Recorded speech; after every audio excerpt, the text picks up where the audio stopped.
नमस्कार साथियों, इस विशेष प्रेस वार्ता में आप सभी का स्वागत है। एक अत्यंत महत्वपूर्ण मुद्दे पर अभी राहुल जी आपको संबोधित करेंगे। Rahul ji. Are they going to put this stuff up here? Srivatsa? Are you putting this up here? नमस्कार, कैसे हैं? आप थोड़े शेल शॉक्ड लग रहे हो। ये कांग्रेस पार्टी ने क्या कर दिया, कैसे कर दिया? हाँ, अच्छा इसी के कारण है ये। अच्छा ज्यादा लोग आ गए। ओके। नहीं देखिए, आज हम बड़ी इंपॉर्टेंट चीज के बारे में आपको कहना चाहते हैं। पहली बार हमने नोट किया कि चुनाव के समय प्रधानमंत्री ने, होम मिनिस्टर ने और फाइनेंस मिनिस्टर ने स्टॉक मार्केट पर टिप्पणी दी। प्रधानमंत्री ने 2-3 बार, 4 बार देश को कहा कि स्टॉक मार्केट तेजी से आगे बढ़ने जा रही है।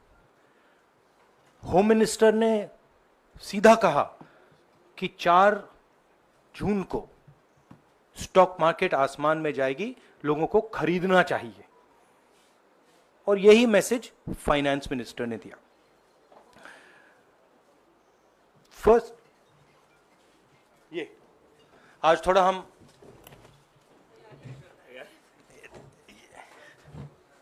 तो ये क्रोनोलॉजी है। अमित शाह कहते हैं by shares before 4 June.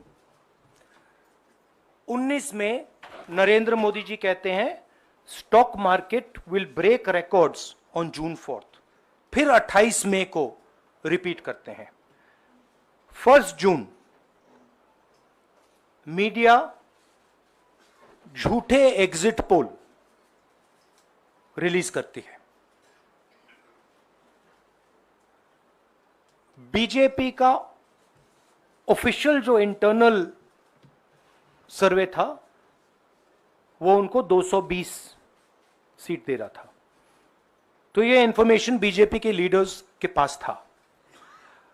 Intelligence agencies ने 200 और 220 के बीच में सरकार को बताया था कि उनकी सीट्स आ रही हैं। 3 जून को स्टॉक मार्केट सारे रिकॉर्ड तोड़ देता है और 4 जून को खटाक से स्टॉक मार्केट अंडरग्राउंड चला जाता है। अगला स्लाइड दिखाइए जरा। ये देखिए, 31 मई massive stock activity, more than double what was there on 30th, more than double what was there on 29, 28। ये अनोमली देखिए। ये कौन लोग हैं? ये वो लोग हैं जो जानते हैं कि कोई ना कोई घपला हो रहा है। हजारों करोड़ रुपए यहां पे इन्वेस्ट हुए हैं, फॉरेन इन्वेस्टर्स ने इन्वेस्ट किए हैं। और उसके बाद 30 लाख करोड़ रुपए का लॉस होता है। किसका लॉस होता है? रिटेल इन्वेस्टर्स का लॉस होता है। तो ये जो आप देख रहे हैं, हिंदुस्तान की स्टॉक मार्केट की हिस्ट्री का सबसे बड़ा स्कैम है। और इसके बारे में हम कुछ सवाल पूछना चाहते हैं। पहला सवाल, why did PM and HM give specific investment advice to the 5 crore families investing in the stock market? Is it their job to give investment advice? Second, why both interviews were given to the same media house owned by the same business group, which is also under SEBI investigation for manipulating stock market? Third, what is the connection between the BJP, the fake exit pollsters, and the dubious foreign investors? who invested one day before the exit polls were announced and made a huge profit at the cost of 5 crore families. We demand a JPC into this. We are absolutely convinced that this is a scam. Somebody has made thousands of crores of rupees at the cost of Indian retail investors, and the Prime Minister and the Home Minister have given an indication to buy. And this is a criminal act. So we demand today a joint parliamentary committee to investigate this. मैं हिंदी में बोल देता हूं, प्रधानमंत्री ने देश की जनता को इन्वेस्टमेंट एडवाइस क्यों दी, और 5 करोड़ परिवारों को जो इन्वेस्ट करते हैं उनको प्रधानमंत्री ने, होम मिनिस्टर ने स्टॉक खरीदने का आदेश क्यों दिया। दूसरा, दोनों इंटरव्यूज जो किए गए थे वो अदानी जी के जो चैनल्स हैं उनको दिए गए थे, उन पर सेबी का इन्वेस्टिगेशन हो रहा है, तो उन चैनल्स का क्या रोल है। और बीजेपी के बीच में जो फेक एग्जिट पोलस्टर्स हैं और ये जो फॉरेन इन्वेस्टर्स हैं, इनके बीच में क्या कोई रिश्ता है, और अगर रिश्ता है तो क्या है। हम जेपीसी चाहते हैं, हम इन्वेस्टिगेशन चाहते हैं, और देश इसकी सच्चाई जानना चाहता है। धन्यवाद। शुक्रिया राहुल जी। साथियों, अभी अभी राहुल जी ने आपको स्पष्ट तरीके से क्रोनोलॉजी समझ लिया है। बार बार गृह मंत्री कहते थे अब क्रोनोलॉजी समझिए। आज राहुल जी ने देश को क्रोनोलॉजी समझाया है। इसके ऊपर अगर आपके सवाल हैं तो एक एक करके आप पूछेगा, एक एक करके पूछेगा। I haven't said the chronology in English, so I'll say the chronology in English. 13th May 2024, the Home Minister says, buy shares before 4th of June. This is a clear indication to retail investors and others to buy stock. 19th May, for the first time, and then repeatedly until the 28th May, the Prime Minister says that the stock market is going to break records on 4th June. Finally, on 1st June, completely fictitious exit polls are released. These investors are given a completely wrong impression. And on the 3rd of June, as we all know, the stock market breaks all records and then crashes on the 4th of June. Whoever has made money as the stock market rose and also as the stock market crashed.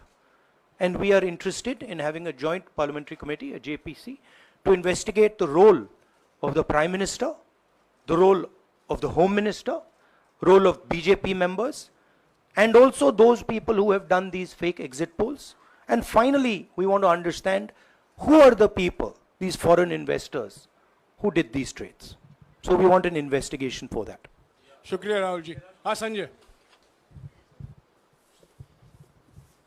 Rahul ji, इससे पहले भी आपने Adani issue पे JPC पिछली लोकसभा में मांग की थी, तो क्या आप चाहेंगे कि ये इशू और हिंडनबर्ग इशू दोनों कंबाइन हो और दोनों की जांच हो?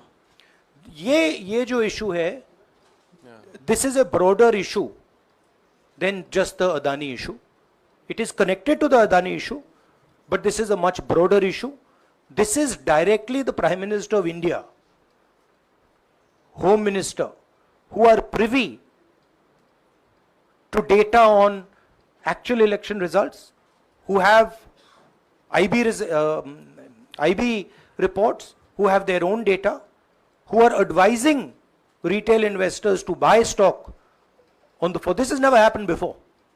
And by the way, the Prime Minister has never commented on stock market before this. This is the first time the Prime Minister has commented, very interestingly, and multiple times, one after the other, saying that stock market is going to boom, stock market is going to boom, stock market is going to boom. And at the same time, he has information that the exit polls are wrong. He has information that he knows what is going to happen because he has IB data and he also has his own party data. हाँ जी रवि। राहुल जी, मेरा सवाल यही है कि जी news ने भी ये सारी चीज बताई है जनता को कि कई चैनलों ने मिलकर ये सब चीज किया है, जिस तरह से एग्जिट पोल करके लोगों को गुमराह किया है, जिस तरह से शेयर बाजार में सारा कुछ हुआ है, जी न्यूज़ ने भी इस मामले को उठाया है और बताया है। और आपके कहने का सीधा अर्थ है कि अडानी को इसका फायदा उठाने के लिए किया गया है? नहीं, मेरा कहने का ये अर्थ है कि उसमें अदानी इन्वॉल्व हो सकता है, मगर ये अदानी से बहुत बड़ी चीज है। इसमें बीजेपी के सबसे बड़े नेताओं ने कहा है, रिटेल इन्वेस्टर्स को मैसेज दिया है कि आपको स्टॉक खरीदना चाहिए। उनके पास इंफॉर्मेशन थी कि एग्जिट पोल्स गलत हैं, उनके पास इंफॉर्मेशन थी कि बीजेपी को फुल मेजॉरिटी नहीं मिलने वाली है, और वो जानते थे 3 जून को और 4 जून को क्या होने वाला है। कितने का 30 लाख, कितना 30 लाख करोड़ का नुकसान हुआ है? कितने का? 30 लाख करोड़ रुपए का नुकसान हुआ है और हजारों लाखों करोड़ रुपए का चुने हुए लोगों को फायदा हुआ है। और हम इंक्वायरी चाहते हैं प्रधानमंत्री पर, होम मिनिस्टर पर, जिन्होंने एग्जिट पोल किया उन पर, और ये जो फॉरेन इन्वेस्टर्स हैं उन पर। हाँ शमिन।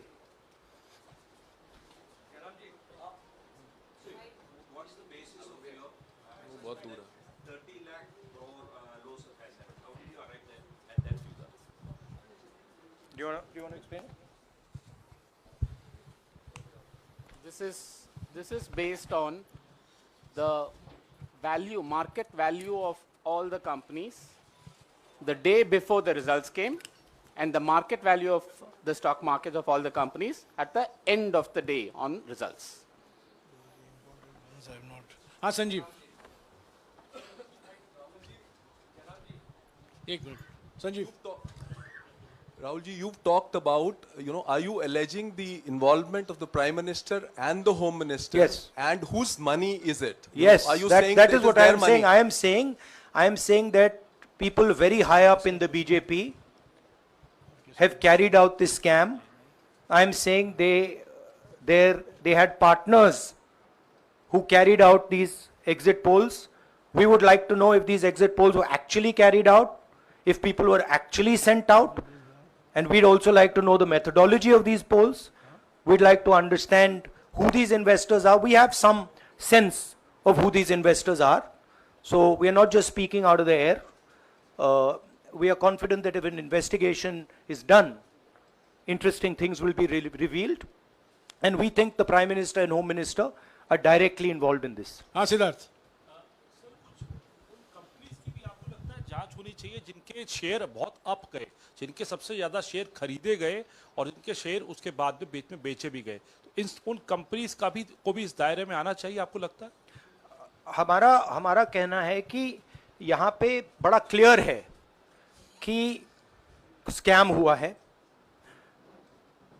प्रधानमंत्री ने डायरेक्टली कहा है, होम मिनिस्टर ने डायरेक्टली कहा है, इंडिकेट किया है जनता को कि स्टॉक मार्केट ऊपर जाएगी। होम मिनिस्टर ने तो साफ कह दिया कि खरीदना चाहिए, और जब प्राइम मिनिस्टर और होम मिनिस्टर और फाइनेंस मिनिस्टर ऐसी बात करते हैं तो उसका रिएक्शन आता है, लोग उसको बिलीव करते हैं। तो बिल्कुल क्लियर है कि इन 3 लोगों ने कहा है। यह भी क्लियर है कि इनको मालूम था कि रिजल्ट 400 का नहीं है, 300 का भी नहीं है। तो ये हम पता लगाना चाहते हैं, उसमें आप जो कह रहे हो वो भी शामिल है। राहुल जी, ब्रह्म प्रकाश दुबे, इंडिया डेली लाइव से। मेरा सवाल यह है कि जो आपने बताया है इतना बड़ा स्कैम है, पहले भी आपने कई मामले उठाए हैं, जेपीसी की मांग पहले नहीं मांगी गई है, तो क्या आपने कहा ये आपराधिक मामला है, क्या कोर्ट में जाएंगे या पुलिस में शिकायत दर्ज करेंगे? क्योंकि आप कह रहे हैं बहुत बड़ा घोटाला है ये। नहीं भैया, मैंने अभी आपको बोला हम जेपीसी डिमांड कर रहे हैं, इन्वेस्टिगेशन डिमांड अगर नहीं मांगते तो पुलिस में, कोर्ट में जाएंगे? जो भी करना है करेंगे, बट हम आपको ये इंफॉर्मेशन दे रहे हैं कि ये जो हुआ है ये नॉर्मल चीज नहीं है। इसमें प्रधानमंत्री ने इंडिकेशन दिया है, होम मिनिस्टर ने इंडिकेशन दिया है, फाइनेंस मिनिस्टर ने इंडिकेशन दिया है, अदानी जी के चैनल्स के थ्रू इंटरव्यूज किए हैं, और फाइनली लोगों ने इन्वेस्ट किया है, लोगों ने फाइनेंशियल एक्शन लिया है, कंपनीज ने शेयर खरीदे हैं। इसी विषय पर, एक मिनट, इसी विषय पर, इस स्टॉक मार्केट घोटाले पर ही हम सवाल ले रहे हैं। मौसमी, इसी विषय पर कीजिएगा बस।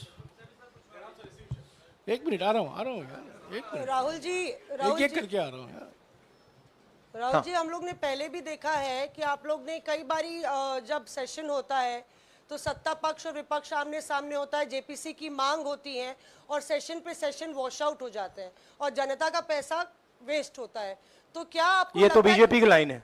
तो क्या नहीं, मतलब जनता का पैसा के सेशन वाटर आप ऐसी टी शर्ट ले लो ना एक, मैं आपको दे दूंगा, जरूरत नहीं है। उनका वो सिंबल दे दूंगा आपको, ये राहुल उनकी जी, लाइन है। सवाल आपको पसंद नहीं आए वो अलग बात है, पर आपको किसी नहीं, की सवाल मुझे बहुत पसंद आ रहा है। इस तरह से उंगली उठाने की जरूरत नहीं है। आप चेक बहुत अच्छा लग रहा है, बोलिए। बीजेपी का बैच पहनने की आप जरूरत सवाल नहीं। पूछे ना, सवाल नहीं, आपको भी जयराम साहब ये बोलना नहीं, चाहिए, सवाल गलत पूछे, बात है। सवाल पूछे।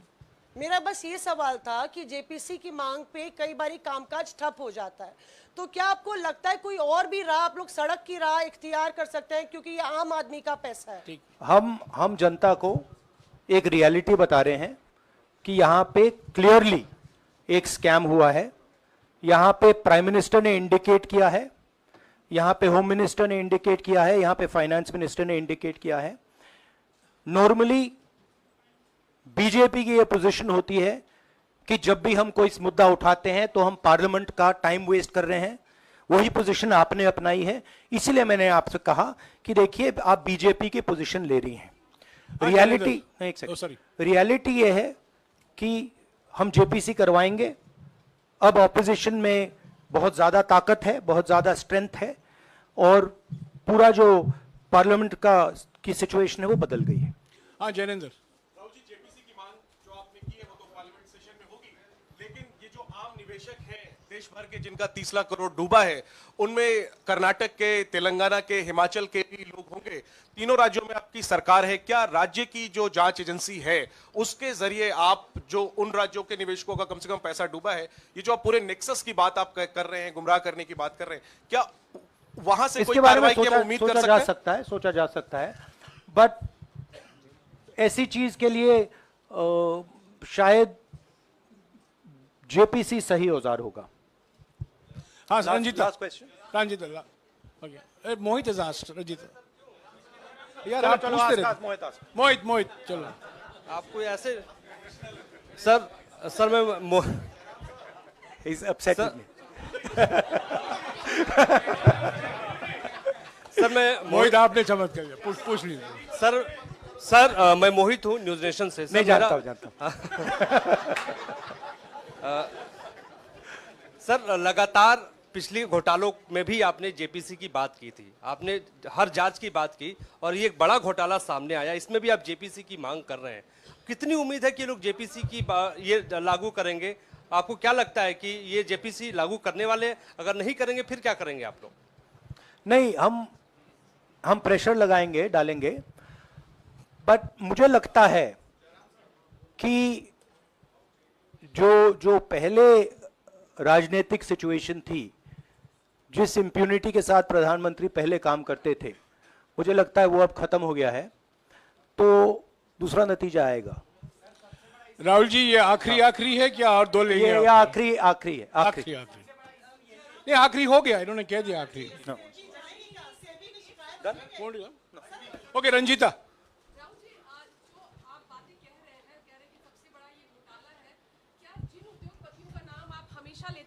चुनावी जो रैलियां रही हैं उसमें भी और उसके बाद भी, क्या आप कहना चाहते हैं कि सरकार ने मदद की है उन उद्योगपतियों को और अमीर बनाने में?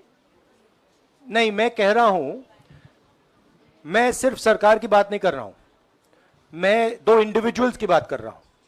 प्रधानमंत्री ने और हिंदुस्तान के सब रिटेल इन्वेस्टर्स जिनको नुकसान हुआ है, मैं आपसे बोल रहा हूं, आपको यह बात समझ आ जाएगी।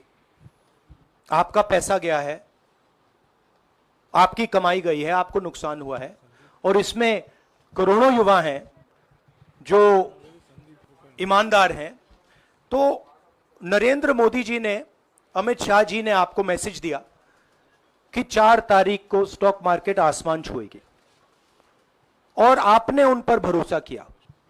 मगर सच्चाई यह थी कि नरेंद्र मोदी को मालूम था कि 4 जून को स्टॉक मार्केट आसमान नहीं छुएगी।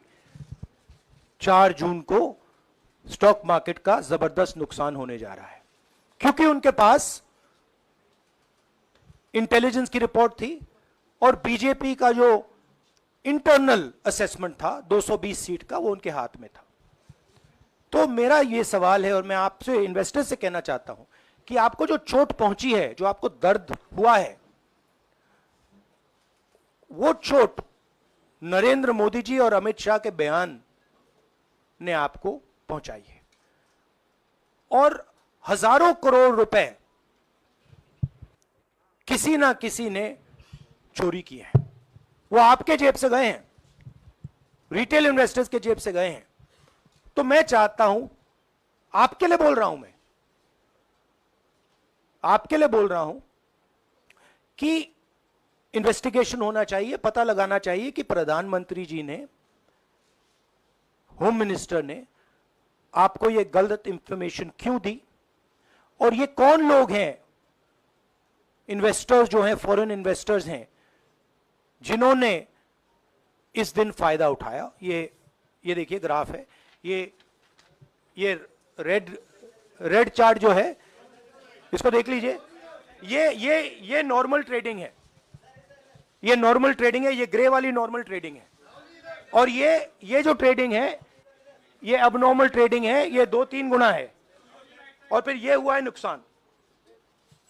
तो ये नरेंद्र मोदी जी और अमित शाह से मैं पूछ रहा हूं कि आप में इसमें आपका क्या रोल था, और रिटेल इन्वेस्टर्स के लिए पूछ रहा हूं, आपकी मदद के लिए, आपकी मदद करने के लिए पूछ रहा हूं, और इन्वेस्टिगेशन होगा तो आपके लिए होगा। धन्यवाद, शुक्रिया। Thank you.